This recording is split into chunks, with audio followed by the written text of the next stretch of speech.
C'est une vidéo sérieuse, un peu ennuyeuse que je vous fais là, mais je me suis forcé à la faire parce faut que tout soit présent au moins sur un des comptes d'archives. Donc même ça, même ce qu'est la science, parce que on oppose beaucoup la science aux religions. Et je pense que c'est une erreur de le faire. Bon, il y a une opposition sociologique, mais je pense que c'est une erreur de le faire parce que les religions sont des branches trolliques de la science. Je vais m'expliquer. Elles ne sont pas à l'extérieur de la science. Elles sont à l'intérieur en tant que chapitre pas sérieux pour lequel aucun organisme de recherche ne va verser de crédit. Parce que vous allez voir pourquoi. Qu'est-ce que la science? Comment elle se manifeste? Je bois un café en même temps, hein, pardon. Comment elle se manifeste en termes officiels d'archivage? Parce que ça peut. Alors, tout simplement, la science, c'est sous forme d'archives, c'est essentiellement du texte. Okay. Et c'est un texte formalisé pour que même les axiomes produits automatiquement par la grammaire soient visibles, explicites et portent un numéro dans la liste des postulats qui sont faits, des axiomes qui sont supposés. C'est-à-dire que ce n'est pas seulement des textes écrits dans une langue à laquelle on ne ferait pas forcément attention, qui seraient posés là. On va même jusqu'à recenser dans le fonctionnement de la langue, enfin dans la langue si vous voulez, les axiomes qu'elle produit toute seule. C'est important ça, parce que vous ne devez pas vous contenter, quand vous faites la liste des axiomes d'une théorie, vous ne pouvez pas vous contenter des axiomes que le mec il a dit par écrit comme ça. Ah, je vais partir des axiomes 1, 2, 3, voilà, je les énonce, numéro 1, j'affirme ça, numéro...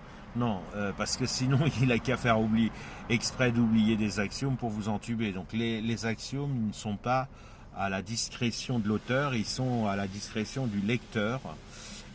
Par ailleurs, il y a tous les enchaînements, ce sont des axiomes, hein, automatiquement. Même si vous ne changez rien. Si vous dites A, donc A, c'est-à-dire vous avez une phrase A, elle est affirmée à la ligne 33. Et à la ligne 34, vous écrivez donc A. Et vous réécrivez la même phrase. Eh bien, vous venez d'utiliser l'axiome A implique A. Alors tout le monde y croit, tout le monde l'admet, mais vous venez de l'utiliser une fois de plus dans votre raisonnement. Alors, en général, on évite ce genre de gaspillage puisque à la ligne 35, vous pouvez enlever la ligne 34. Voilà. Puisque vous avez A à la ligne 33, dire donc A à la ligne 34 pour dire donc blablabla à la ligne 35, faites sauter la ligne 34, vous économiserez de l'encre, donc c'est un axiome qu'on appelle inoffensif. De même que les abréviations, c'est-à-dire les définitions.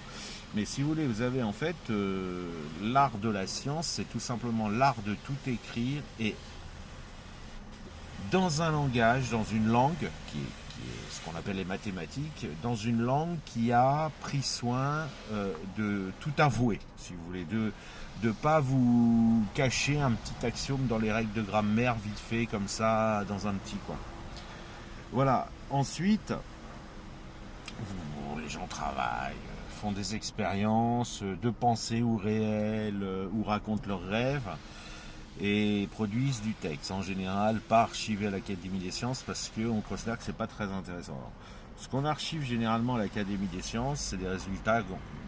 Alors, soit c'est des théorèmes de maths, soit c'est des résultats, et pas tous, parce que si quelqu'un arrive avec une nouvelle preuve de 2 plus 2 égale 4, il y a des chances qu'il ait du mal à être publié, sauf si la preuve est vraiment très intéressante.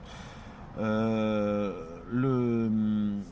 va archiver les choses, voilà, de manière arbitraire qui compte, mais elles auront un point commun. C'est là où les religions peuvent pas avoir beaucoup d'articles publiés à l'Académie des sciences, c'est qu'elles utilisent assez peu d'axiomes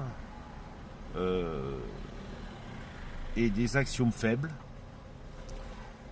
et qu'elles produisent quelque chose qui va surprendre par sa force, même si c'est une force illusoire, puisque du fait qu'on l'a déduit des axiomes, pour une raison mathématique autre que dont je vais parler un peu plus tard, ça veut dire qu'on l'avait supposé déjà dans les axiomes, donc il n'y a pas lieu de s'étonner qu'on ait pu l'en déduire. Mais généralement, on va... c'est une banque mnémotechnique, si vous voulez. En tout état de cause, la science, c'est du texte avec des preuves, et des preuves qu'on estime qui méritent d'être archivées, parce que si on voulait les retrouver soi-même en y réfléchissant, premièrement, on aurait du mal, et deuxièmement, on se rappellerait même peut-être pas de la conclusion. Vous voyez. Sans parler du fait qu'ayant la conclusion, on aurait peut-être du mal à retrouver la preuve que c'est vrai. Et puis, les théorèmes se servent des théorèmes déjà démontrés avant pour raccourcir. Alors, il y a un procédé qui s'appelle l'élimination des coupures qui permet de faire que tout... c'est encore un théorème de maths qui dit que si vous vous servez d'un résultat déjà démontré, vous pourrez, au prix de quelques modifications, le remplacer par la preuve. Au lieu de je l'ai déjà prouvé, vous pouvez le remplacer par la preuve. Alors après, c'est assez complexe parce que ça explose en longueur avec une fonction hyper exponentielle. Donc en réalité, en pratique, on ne peut pas s'en passer d'avoir des théorèmes qui se servent de théorèmes déjà prouvés avant et ainsi de suite. Et finalement d'avoir un collectif, d'avoir une solidarité intertexte. Mais peu importe.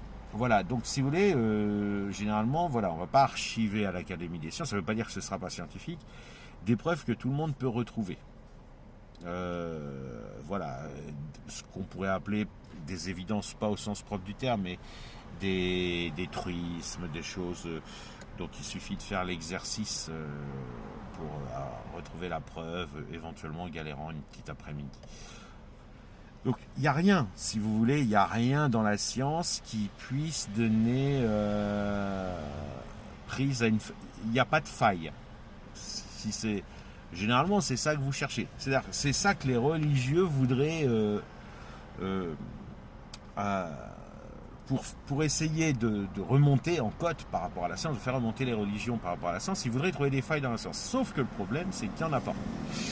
Mais pas parce que j'ai envie de dire de soutenir la science, c'est pas ça. C'est que le problème, c'est que les failles, elles sont écrites, c'est les axiomes. Elles sont écrites, c'est les axiomes, et donc vous les avez sous la main. Les scientifiques vous facilitent le travail. Ils vous disent voilà ce que j'ai supposé. Et voilà ce dont je vais me servir. De toute façon même, tu verras à quel endroit je m'en sers. Donc, si vous voulez, ça n'a rien à voir avec la religion, puisque la démarche scientifique, elle a bien compris qu'elle attaque ces axiomes. D'une part, en les exploitant au risque qu'ils cassent, si vous voulez. C'est comme si vous utilisez un outil et puis vous vous dites, bon bah j'ai la garantie dans mon sac, j'irai chez le marchand s'il pète. Voilà, bah, en science, s'il pète, je saurai que c'est faux. Voilà, j'ai supposé un truc, mais je vais l'utiliser à fond les manettes. Et puis bah si ça pète, je saurai que c'est faux. Donc si vous voulez, la science, elle travaille pas à rebrousse-poil comme le font comme le fait le mysticisme, à savoir qui tient à ses axiomes et qui n'a pas vraiment conscience d'attaquer ses axiomes en faisant des déductions à partir de ces axiomes. La science, elle, on tire à balles réelles sur les axiomes 1 milliard de fois par jour. Quand on construit des avions, des micro-ondes, etc., on tire à fond sur les axiomes. C'est pour ça que le soin apporté aux axiomes, c'est un vrai soin. Ça n'a rien à voir avec la religion. On ne peut pas faire décoller un avion en disant regardez, on va utiliser une formule qu'on a lue dans le Coran. On va supposer qu'il y a des formules dans le Coran. On ne peut pas fabriquer un médicament. Vous auriez immédiatement des millions de morts. Voilà, en tout cas, vous n'auriez pas pris soin de faire tous les calculs et toutes les déductions qu'il fallait, parce que l'avantage, c'est qu'en attaquant scientifiquement des axiomes, s'ils pètent, ils vont péter avant l'accident en général. Ils vont pas péter. Si vous voulez, on va faire. Il est assez rare que des scientifiques bossent, attaquent et tirent à balles réelles sur des axiomes pour voir si la nature les garantit bien. Et puis, ça, elle garantit tout va bien. Et puis le jour où vous construisez une machine à partir de ces axiomes, en vous disant je m'appuie sur les lois de la nature qui ont l'air de marcher, voilà, ça pète. Là, c'est pas de chance. Imaginez, c'est ce que ferait, si on donnait le pouvoir aux religieux, c'est ce qui se passe. il n'y aurait plus de planète, il n'y aurait plus d'êtres humains, il n'y aurait plus rien. Voilà. Et sans même parler de toute la monstruosité religieuse, je parle simplement de la méthodologie qui consiste à être tellement attaché à ces axiomes que vous allez faire des déductions à partir de leurs axiomes. Vous allez dire, ok, j'admets, Allah a dicté le Coran, ceci, cela, ok. Bon, voyons voir ce qu'on peut en déduire. Mais quand vous les amenez aux déductions, aux conséquences que ça a, vous verrez que les religieux, ils ont tendance à dire, à dribbler et à devenir malhonnêtes plutôt que dire oui, je reconnais que mon axiome, mon postulat religieux a entraîné ça. Mais c'est scientifique, hein. Enfin, je veux dire, c'est pas pour autant que la religion elle est en dehors de la science. Simplement, elle suppose que 0 égale 4, par exemple. Je vais prendre un exemple. 1 égale 4, on va dire, voilà, elle suppose que 1 égale 4. Et on en déduit, elle fait x10 des deux côtés, on déduit que 10 égale 40, et puis bon, on fait d'autres calculs, on arrive en terrain familier, puis on arrive à un gros caca, et là ils disent ça doit être vrai alors ok, 10 égale 40. Ils préfèrent vous voyez, on déduit des trucs de leur postulat et ils préfèrent dire c'est que ça doit être vrai même quand c'est manifestement faux, ou en tout cas en violente contradiction avec ce qui est constaté, et donc ne peut pas être utilisé dans la vie courante. Alors dans la vie pas courante, je sais pas, mais en tout cas ne peut pas être utilisé dans la vie courante. C'est tout. Il n'y a pas le conflit, ce qu'on pourrait imaginer être un conflit entre les religions et la science, c'est tout simplement que comme les religions disent sans arrêt des conneries, pas au sens de vrai-faux, mais au sens de n'assument pas les déductions qu'on peut faire de leurs axiomes, vous n'allez pas leur filer du pognon. Vous n'allez pas ouvrir un laboratoire du CNRS basé sur les axiomes religieux. Évidemment, parce que sinon vous êtes sûr ils vont produire de la merde. C'est aussi simple que ça. Mais pas personne connaît la vérité absolue. Mais ce que je veux dire, c'est que eux, ils vont naviguer dans le faux et vouloir y rester parce qu'ils tiennent à leurs axiomes. Alors qu'ils auront d'eux-mêmes prouvé que c'est faux par leurs déductions. Souvent, c'est pas nous qui leur apportons les déductions, c'est eux-mêmes. Par contre, si vous avez une branche même de sciences molles qui fait des expériences diverses et variées, qui ressemble un peu à une science expérimentale, et puis qui va ensuite essayer de faire enregistrer son résultat. Alors, il faut avouer qu'il y a eu une vague un peu d'escroquerie où on a fait rentrer au CNRS et dans certains milieux scientifiques des activités qui n'auraient pas dû s'y trouver parce que leurs axiomes ne sont pas toujours faciles à identifier. Mais disons que sur le principe, des professionnels de ces domaines ne contesteront pas qu'ils attaquent leurs axiomes. Ne contesteront pas que leur travail s'appuie sur des postulats qu'ils veulent bien reconnaître comme étant bousillés ou en tout cas affaiblis par l'utilisation de ces postulats sur le terrain. Et voilà, c'est des gens qui ne sont pas ils n'arrivent pas avec un couteau pour vous dire ce postulat est vrai. Disons, on postule ça, on fait telle et telle et telle et telle expérience, et puis même si on est après, sauf certaines exceptions, mais c'est plus du tout des sciences, même si elles sont logées au CNRS, les sciences d'éducation, c'est limite pire que les religions. Enfin, ils constatent un truc et ils notent que en fait c'est pas grave, les postulations. Mais si vous voulez, les sciences, on va dire les vraies sciences, les sciences qui procèdent scientifiquement, comme je viens de le dire, donc c'est des gens qui vont confronter leurs postulats avec leurs observations et qui n'auront pas trop de mal à dire que leurs postulats sont faux si jamais il y a besoin. Ils vont pas les défendre comme des croyances, ou ils vont pas avoir la foi en leurs postulats. Et puis surtout, s'ils le font, ce sera de la mauvaise foi, c'est-à-dire que s'ils le font, ils seront conscients qu'ils trichent. Ça c'est connu. Dans les années 70-80, il fallait avoir sa carte du Parti communiste pour être recrutés au CNRS en France dans des domaines genre, comme les Sciences Po, comme l'économie. Les mecs qui pouvaient pondre des articles, mais en prenant un petit air du genre je suis prof d'université, donc ce que je dis c'est sérieux. Mais ils trichaient, ils étaient d'une mauvaise foi consciente, c'était pas subconscient. C'est-à-dire qu'ils savaient que ce qu'ils disaient c'était faux. Voilà. Ils savaient où étaient les faiblesses de les raisonnements, ils s'efforçaient d'ailleurs de les cacher. Enfin, donc voilà, on a la démarche, il n'y a aucun conflit entre la science et la religion, simplement que la discussion entre un scientifique et un religieux, ça va être très souvent stérile parce que le scientifique va dire ok, ça c'est ton postulat. Et le religieux il va répondre non, c'est la vérité. Et le scientifique va lui dire oui, mais c'est la même chose. Techniquement, de manière opératoire, sur le papier, pour notre discussion, c'est la même chose. Le religieux va lui dire ah non, non, non. Il est important d'être conscient que c'est la vérité absolue, blablabla. Voilà. Et donc ils vont se séparer. Enfin, le scientifique va claquer la porte au nez du religieux en lui disant bah écoute, si tu m'affirmes un truc, je t'en fais cadeau, je te l'accorde comme postulat, et tu me dis non, c'est pas un postulat, c'est la vérité absolue. Alors, il y en a dans le discours parce qu'ils veulent faire du prosélytisme, ils ont fini par se plier à cette règle du jeu, mais de mauvaise grâce. Et donc, ils ont inventé des tas de manières de tricher un peu moins visibles, mais on en reste, si vous voulez, à cette très mauvaise relation de la mentalité religieuse avec les postulats. C'est-à-dire que, donc je vais prendre un exemple très simple, quand vous dites à quelqu'un si tu avances alors je tire, vous lui dites tu n'avances pas ou je tire. L'un des deux, ou éventuellement les deux, et c'est un ou, inclusif, mais c'est un ou.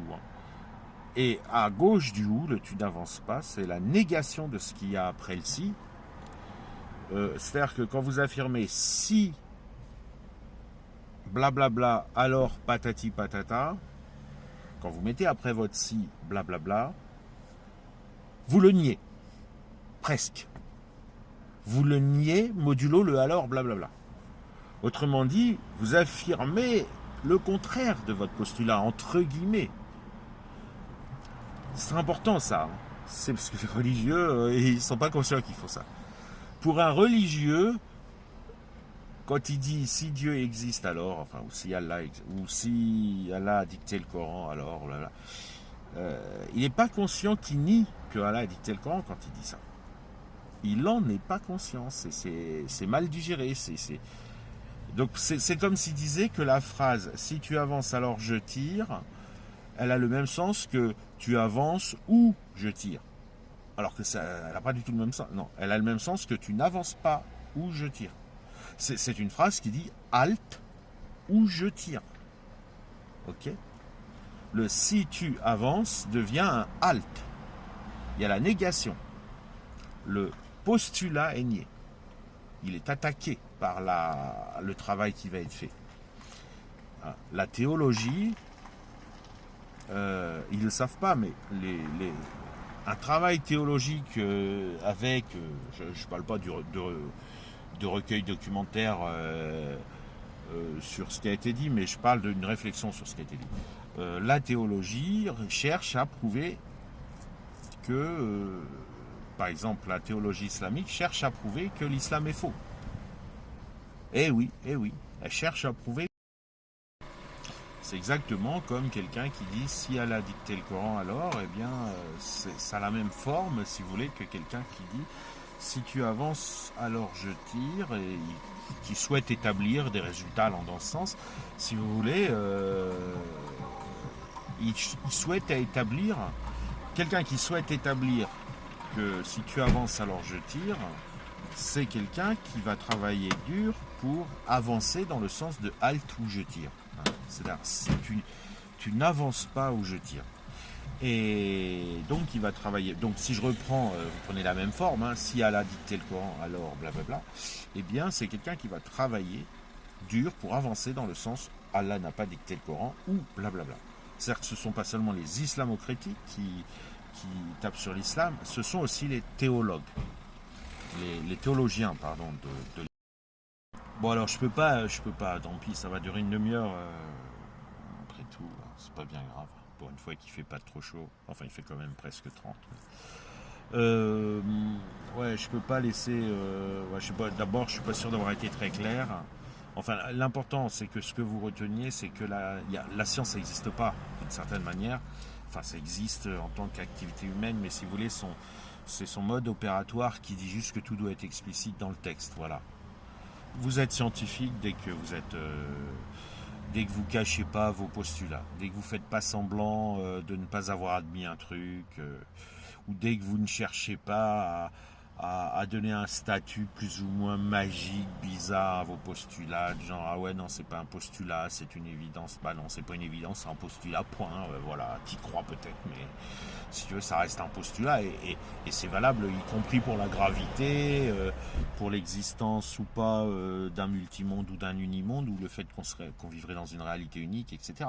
C'est pas valable seulement pour les affirmations, sauf qu'en science c'est parfaitement assumé. C'est-à-dire qu'il y a bien un si devant la gravité. Il y a bien un si devant les équations d'Einstein. Hein. Et alors, justement, je peux pas. Je sais que cette vidéo est très pénible et très ennuyeuse, mais je peux pas laisser comment dire, le côté expérimental, puisque par les maths et la physique théorique, toutes les sciences sont plus ou moins expérimentales. Comme ça, sans rien en dire. Alors, c'est très simple. Les sciences expérimentales, c'est tout simplement les expériences leur permettent de rajouter des axiomes au corpus minimaliste qui est celui de la physique théorique. Voilà, tout simplement. C'est-à-dire que vous allez, l'exemple typique, c'est la thermodynamique ou la biologie.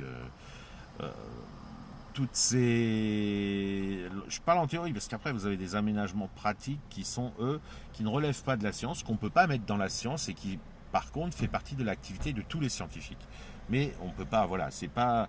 La science voudrait ne pas le faire, elle le fait. Comme les abréviations par exemple, en maths il n'y a pas de définition en fait, il n'y a que des théorèmes. Les définitions ça sert à raccourcir les textes, la longueur des textes. Ça sert à donner un nom court à quelque chose qui est dur, qui est long à écrire, si on ne faisait pas une abréviation.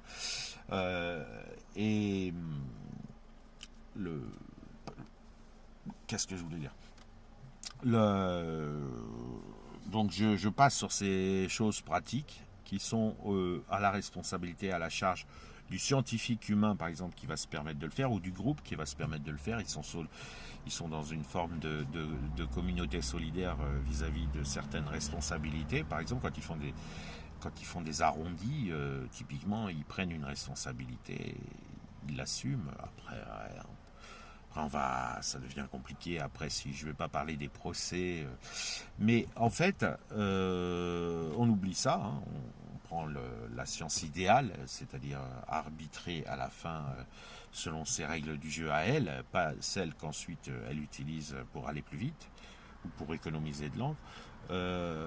L'expérience, ça permet à des groupes de gens appelés scientifiques, payés pour ça, hein, donc c'est pas n'importe qui, de rajouter des axiomes et de faire un travail en disant bon là nous on travaille dans cette théorie, c'est la théorie mathématique plus la théorie physique théorique plus des axiomes divers et variés qui ont été on les affirme tels quels, on les justifie pas, et puis note de bas de page, on a fait une expérience. Voilà.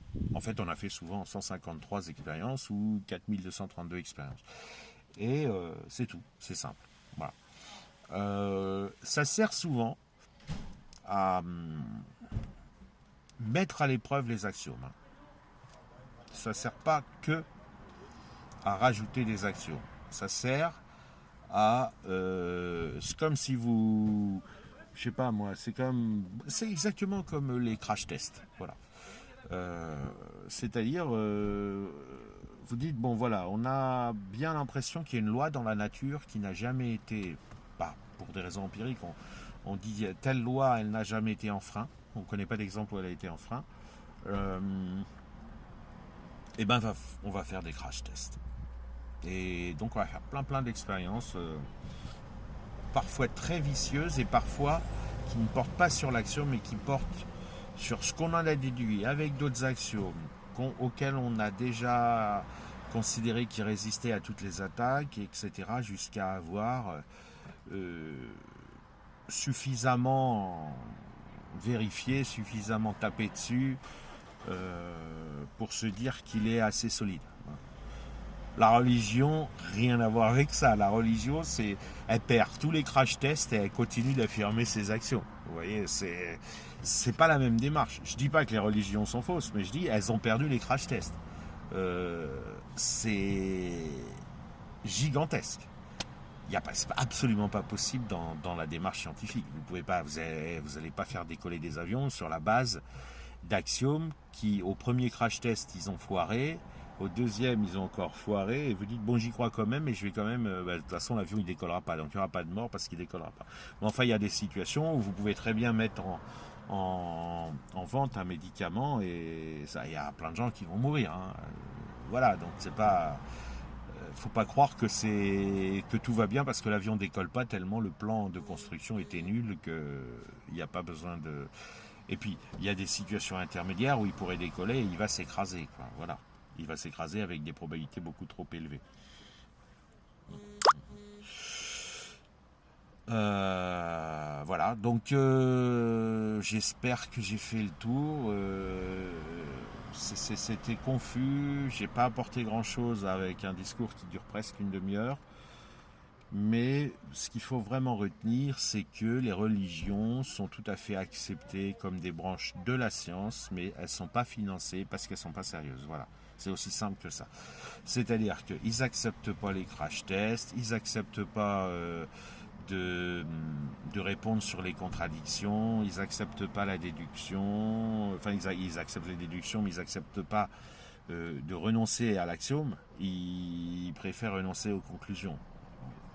Si vous voulez, à un moment donné, ils ont le droit, ils ont le droit, mais à un moment, je vais prendre un exemple. Vous dites, imaginons la piste de chameau, axiome, je sais pas, déduit de texte, j'invente, parce que c'est pas exactement ce qu'affirme l'islam, mais la piste de chameau guérit le sida. Vous faites boire plein de pistes de chameau à des gens qui ont le sida, ils meurent tous. Bon. Typiquement, les avocats de l'islam, ils viendraient en vous disant non, mais c'est vrai, la pisse de chameau fait quand même guérir du sida. Malgré que tout le monde est mort, ils vont vous dire non, mais ça fait quand même guérir du sida. Allah ne peut pas être contesté dans ces... Voilà. Donc, vous imaginez bien qu'on ne va pas leur filer du pognon et des laboratoires de recherche. Alors, ils arrivent quand même à s'épanouir, les universités islamiques, etc. Enfin bon, ils prétendent pas... Ils sont dans leur coin et ils jouent, ils font des jeux de mots. C'est plus ou moins ça. Voilà. Bon, je vais arrêter là parce que je suis pas content et en plus j'ai eu un problème d'enregistrement. Enfin voilà. Ce sera sûrement diffusé sur un des comptes